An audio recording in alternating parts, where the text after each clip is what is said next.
Hi friends, welcome back to Naga's Kitchen. இன்னைக்கு நம்ம நாகாஸ் கிச்சன்ல உங்களோட நான் ஷேர் பண்ணிக்க போறது அலோவேரா ஹேர் ஆயில். இந்த ஹேர் ஆயில் பாத்தீங்கன்னா நம்ம வீட்லயே ரொம்ப சிம்பிளா ப்ரிப்பேர் பண்ணிடலாம். 6 மாசம் ஆனாலும் கெட்டு போகாது. எங்களோட வீட்லயே நான் இந்த ஹேர் ஆயில் தான் நான் யூஸ் பண்ணிக்கிட்டு இருக்கேன். ஸோ இன்னைக்கு நம்ம சேனல்ல இந்த ஹேர் ஆயில் பார்க்க போறதுக்கு முன்னாடி இது வரைக்கும் நம்ம சேனல்ல சப்ஸ்கிரைப் பண்ணாத ஃப்ரெண்ட்ஸ் எல்லாரும் சப்ஸ்கிரைப் பண்ணிக்கோங்க. அப்படியே பக்கத்துல இருக்கக்கூடிய பெல் ஐகானையும் டச் பண்ணிடுங்க. இப்போ நம்ம வீடியோக்குள்ள போகலாம். ஸோ ஹேர் ஆயில் ப்ரிப்பேர் பண்ணுறது பார்த்தீங்கன்னா 3 ஆலோவேரா நான் க்ளீன் பண்ணி எடுத்து வச்சுட்டேங்க. இந்த ஆலோவேரோட ஜெல் பார்த்தீங்கன்னா நல்லா டைட்டாக நிறைய இருக்கிற மாதிரி நீங்கள் கட் பண்ணி எடுத்துக்கோங்க. இப்போ இதை நம்ம வந்து குட்டி குட்டி பீசஸாக கட் பண்ணி எடுத்துக்கலாம். இந்த மாதிரி அதனுடைய ஸ்கின்னோட தான் நீங்கள் குட்டி குட்டி பீசஸாக கட் பண்ணி எடுத்துக்கணும். இதை வந்து ஒரு மிக்ஸி ஜாரில் போட்டு நல்லா பிளெண்ட் பண்ணி ஜூஸ் எடுத்துக்கிட்டேன். இப்போ நான் இந்த ஜூஸ் பார்த்தீங்கன்னா 2.5 கிளாஸ் இருந்தது எனக்கு. ஸோ நீங்கள் எந்த டம்ளரில் ஆலோவேரா ஜூஸ் வந்து மெஷர் பண்ணி எடுத்துக்கிறீங்களோ அதே கிளாஸ்ல வந்து தேங்காய் எண்ணெயும் நம்ம எடுத்துக்கிறணும். இப்போ எனக்கு வந்து 2.5 கிளாஸ் இருந்தது. இப்போ அதே கிளாஸ்லயே தேங்காய் எண்ணெயும் நான் மெஷர் பண்ணி எடுத்துக்கிறேன். 2.5 கிளாஸ் தேங்காய் எண்ணெயும் இதில் இப்போ நம்ம ஆட் பண்ணிக்கலாம். இப்போ இந்த எண்ணெய் நல்லா ஹீட் ஆயிடுச்சு. நீங்கள் அந்த ஜூஸ் இந்த எண்ணெயில் ஆட் பண்ணுறதுக்கு முன்னாடி ஃப்ளேமை சிம்மில் வச்சுட்டு ஆட் பண்ணுங்க. ஸோ ஹை ஃப்ளேமில் வச்சுட்டு ஆட் பண்ணிங்கன்னா சில சமயம் தேங்காய் எண்ணெய் வந்து பொங்கி வெளியே வடிகிறதுக்கு சான்சஸ் உண்டு. சிம்மில் வச்சு ஆட் பண்ணதுக்கப்புறமா ஒரு 2 மினிட்ஸ்க்கு நல்லா கிண்டி விட்டுடுங்க. ஸோ ஒரு 2 மினிட்ஸ் கிண்டினதுக்கப்புறமா நீங்கள் ஃப்ளேமை வந்து ஃபுல்லாக வச்சுக்கலாம். ஃப்ளேமை ஃபுல்லாக வச்சுட்டு ஒரு 5 மினிட்ஸ்க்கு ரெண்டுமே நல்லா மிக்ஸ் ஆகிற மாதிரி நம்ம கிண்டி விட்டுறணும்.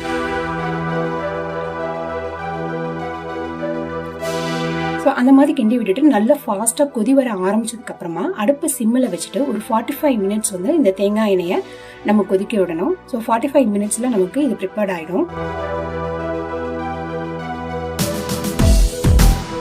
இப்போ பார்த்தீங்கன்னா அந்த லிக்விட் கன்சிஸ்டன்சியும் உங்களுக்கு தெரியும். இப்போ நம்ம ஃப்ளேமை சிம்மில் போட்டுட்டு ஒரு 45 மினிட்ஸ் நல்லா கொதிக்க விட்டு எடுத்துடலாம். இதை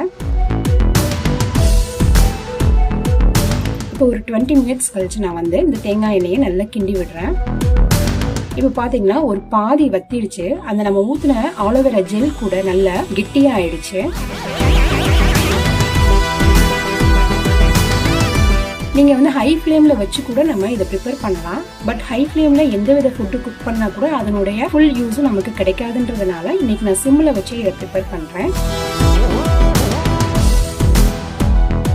ஸோ அவ்வளோதாங்க. 45 மினிட்ஸ் கழிச்சு நமக்கு இந்த ஆயில் ரெடி ஆயிடுச்சு.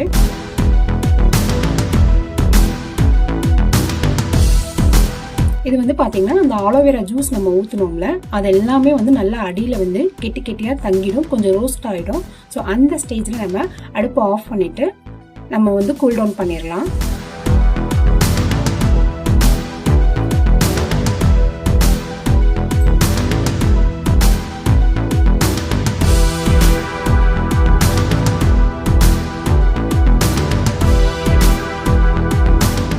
அவ்வளோதான். இப்போ ரெடி ஆயிடுச்சு. நமக்கு அந்த ஜூஸ் எல்லாமே கூட நல்லா கெட்டியாயிடுச்சு. இப்போ நம்ம அடுப்பை ஆஃப் பண்ணி விட்டுறலாம். இப்போ இந்த ஆயில் உங்களுக்கு கையில் ஊற்றி ரப் பண்ணி காட்டுறேன். ஸோ ஃபஸ்ட் டைம் நீங்கள் ப்ரிப்பேர் பண்ணும்போது கரெக்டாக இருக்குமா அப்படின்ற டவுட் உள்ளவங்க கொஞ்சமாக ஆயில் வந்து இதில் கையில் ஊற்றிட்டு நல்லா ரப் பண்ணி பார்த்தீங்கன்னா ஆயில் கன்சிஸ்டன்சி தான் இருக்கும், வாட்டர் கன்சிஸ்டன்சி இருக்காது. ஸோ இந்த மாதிரி அந்த கசடு எல்லாமே அடியில் தங்கிடுச்சு. இப்போ இதை நம்ம வந்து ஃபில்டர் பண்ணி எடுத்துக்கலாம்.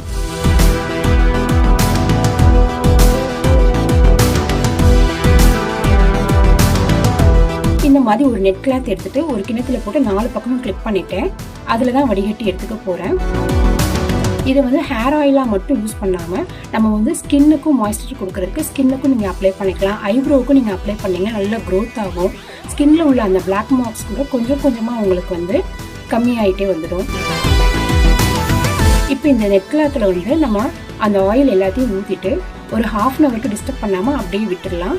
அதுவாகவே நல்லா ஃபில்டர் ஆகிடும். நல்லா வடிஞ்சிருச்சு. இப்போ எடுத்தாச்சு. அவ்வளோதாங்க. ரொம்ப ஈஸியாகவே இந்த ஆயில் நம்ம ப்ரிப்பேர் பண்ணலாம். நீங்கள் குக் பண்ணுற டயத்தில் பக்கத்துலேயே இன்னொரு அடுப்பில் கூட நீங்கள் இந்த ஆயில் வந்து குக் பண்ணிடலாம். இதுக்கு நீங்கள் டைம் ஸ்பெண்ட் பண்ணணுன்ற அவசியமே கிடையாது. இப்போ ஆயில் ப்ரிப்பேர் பண்ணதுக்கு அப்புறமா கூட உங்களுக்கு கையில் ஊற்றி நல்லா ரப் பண்ணி காட்டுறேன்.